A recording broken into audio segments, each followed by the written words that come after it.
Tim, firstly, how are you? It's been a tough start for Fulham. How are you finding things?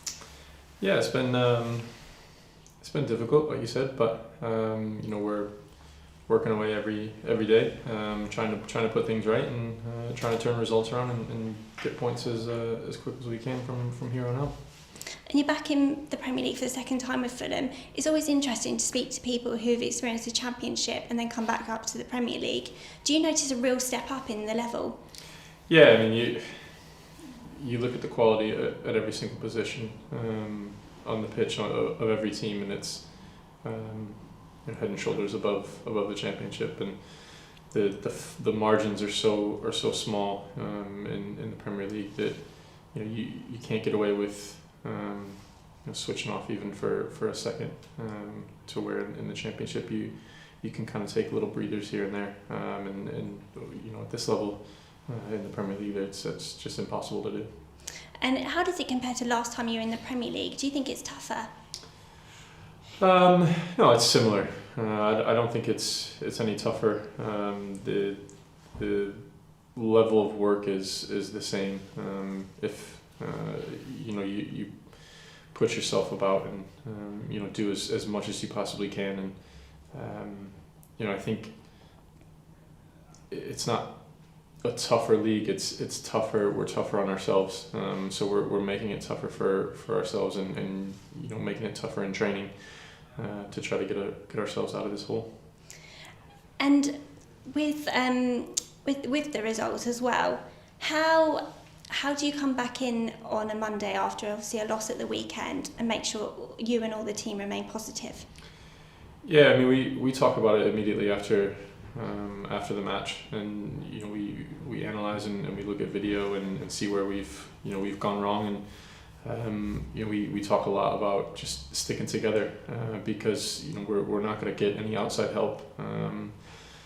It's all about us in the changing room and the coaching staff. So it's kind of like, I mean, it is a bubble per se with everything going on, but we try to keep ourselves within a bubble and just keep on each other and keep pushing each other to stay positive and stick together. And manager Scott Parker, what advice has he given to the team? Yeah, just that.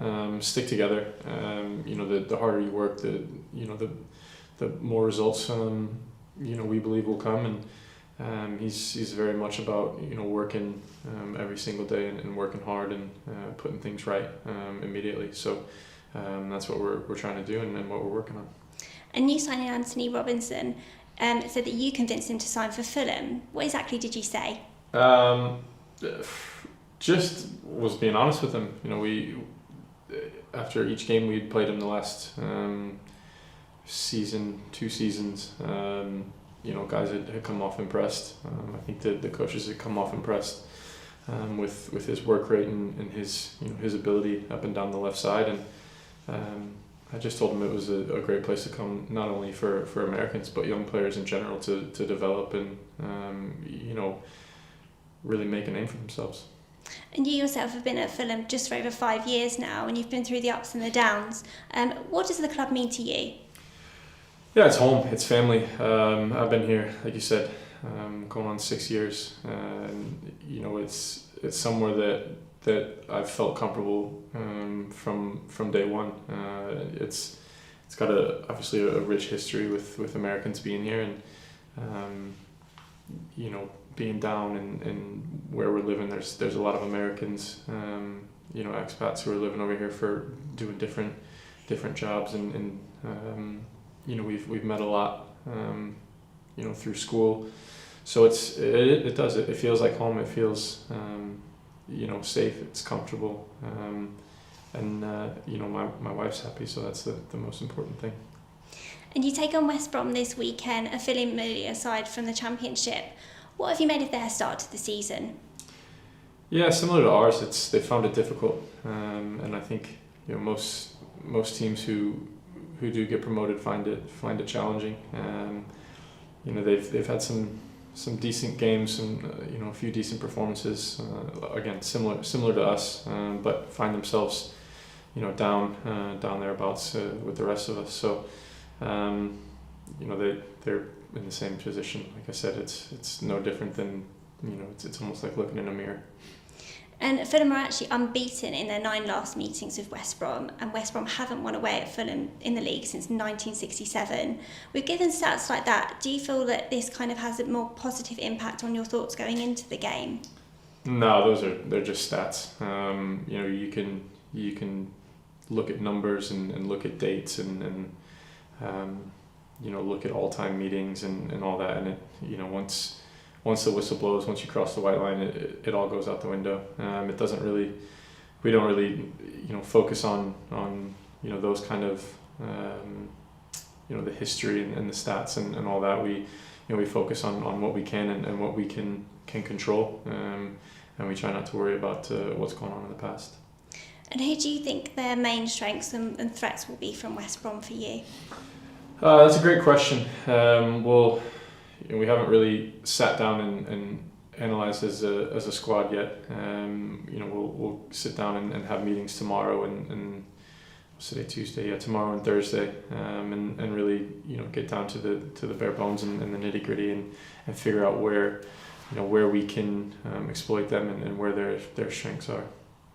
And moving on to Thanksgiving as well, what would be your plans celebrating Thanksgiving this year?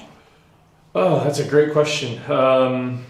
We usually just celebrate with amongst ourselves. My wife, 3 kids, myself. We'll order in a nice big turkey and all the trimmings, and sit down and have a nice quiet Thursday night Thanksgiving meal. What would your advice be to people celebrating Thanksgiving abroad in another country? How can they make the best of it? I think just keep up the traditions that you grew up with.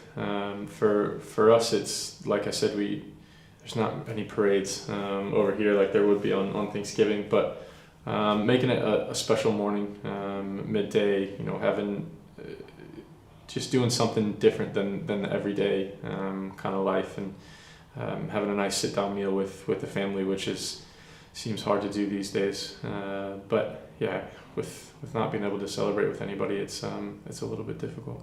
And do you have like a kind of a schedule for the day that you kind of do? Well, since there's no Thanksgiving here, we have training, but yeah, we normally wake up and go out and go for a little hike, take the dogs out and just get out of the house, burn off some energy, and come back, watch a Christmas movie, because once Thanksgiving hits, that's when we kind of focus on Christmas, and then you sit down and have a giant meal and eat too much food and go to bed a little bit heavier and a little bit more tired. That sounds lovely.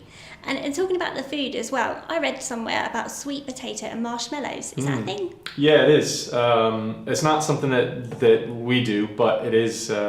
You just mash up some sweet potato and put some marshmallows over the top, and it's like a little candy coating on top of it. Like I said, it's not something that a tradition of either my wife's or my family, but we do know friends who like to have that with their turkey. And is there any other kind of specialities? There's what they call a cranberry sauce, but it's not really sauce. It's basically just cranberry jelly and comes straight out of a tin can. You sit it on a plate, slice it up. That's a big one. Stuffing. It's a little bit different than what you would do over here, but you take all the sounds gross, but the insides of the turkey, the neck and that kind of thing, chop them up and throw some celery and in with what would be your normal stuffing here. And then my wife does a good green bean casserole, and that's just green beans and some type of like Campbell's condensed soup and throw some crispy onion straws on top of it. That's very nice. You've made me very hungry. And moving on, women's football weekend's coming up on the international break. Your wife, Kristen, who's also a former soccer player, I read she's your biggest critic and biggest supporter. I absolutely love that. What advice has she given you? The best one is, well, I can't really say it here, but then the ending is, the beginning is score a goal and the end is don't score an own goal. But then she's the biggest critic, and because she knows so much about the game, played it for so long, you're not sneaking anything by her, and she'll she'll follow along and make sure that I know. She does. She makes sure that I know the good things that I've done, but then she follows it up with the things that I haven't done so well. So, yeah, I mean, I think now with my age, it's more just, go out there and do what I do, and have fun, and making them proud and the kids proud is what I focus on the most. And you're also Fulham's female football ambassador. How did that role come about for you? Just that, because of my wife. The foundation, who obviously runs the female side, knew that my wife played, and that's how we met, and they just asked me to kind of step in and be that ambassador, and happy to do it, really. I think anytime you can branch out and you can put yourself into different positions and help different, the female or the youth side, or anything in general and in life, you can put yourself out there and give your expertise or put your face there, and help out as I'm happy to do and happy to contribute. And just how far do you think the women's game has come since you come to England in 2012? Yeah, to be honest, when I first came over, I don't know that there was really anything. There was no coverage. There was no communication, nothing that I had seen, and now you easily find games that are on TV and you can watch. I think it was it over the first weekend where they had the two women's teams playing, when they had the Community Shield that weekend as well. So they had the Women's FA Cup on and all sorts. So yeah, it's obviously come a long way, and long may that continue, and hopefully they can continue to put more and more games on and showcase to the world what they can do. Thank you. And I'm going to move on to our second feature now, called No Train No Gain, and it's kind of quick fire fun questions. So first question: who gets nutmegged the most in training? Ooh, Ola Anna. Who puts in the most effort into training? Harrison Reed. And who puts in the least? Ooh. Probably say Mitro. Why would you say those two players? Reedy, just because he's a busy bee. He's always buzzing around before the whistle even goes to start training. He's out there first with a ball, running around, zipping around. Mitro just likes to score goals, so just parks himself in the box and gets there and does his thing. And who practices the most? Does anyone stay late to do more? Yeah, quite a lot. Quite a lot of guys. Again, Harrison Reed stays out. Bobby Reed. Hector stays out quite a bit. A lot of the new guys, obviously, because they're trying to integrate themselves, they stay out. But I'd say, yeah, Harrison and Bobby are out there the most. And in the gym, who does the most bench presses? That's probably got to be Mitro. He's constantly in the gym, doing upper body and lower body. Who is the hardest striker to defend against in training? Mitro. Easy. Yeah. Big body, throws himself about, strong, physical, and wants to score goals. So if you're stopping him, he's not too happy. Who poses the most in the mirror whilst doing weights? I don't know. That's a good question. I don't know that I've seen anybody pose in the mirror. TC likes posing in the mirror, but not while he's doing weights. If I had to guess, it'd probably be Mitro, because he's constantly in the gym and always the only one in there. And in your group sessions, who's the most encouraging and who takes the mick the most? Ooh, most encouraging would be Harrison. Takes the mick now. That's a hard one. I'd probably say Bobby. He's always trying little tricks and flicks and trying to catch guys and make them look silly. What does Harrison Reed do to encourage you in the gym? What does he do to encourage? Yeah. Oh, just a rah guy. He likes to be that guy. Again, goes out on the pitch, buzzing around, constant constantly spouting encouragement and just pushing guys on to do their best.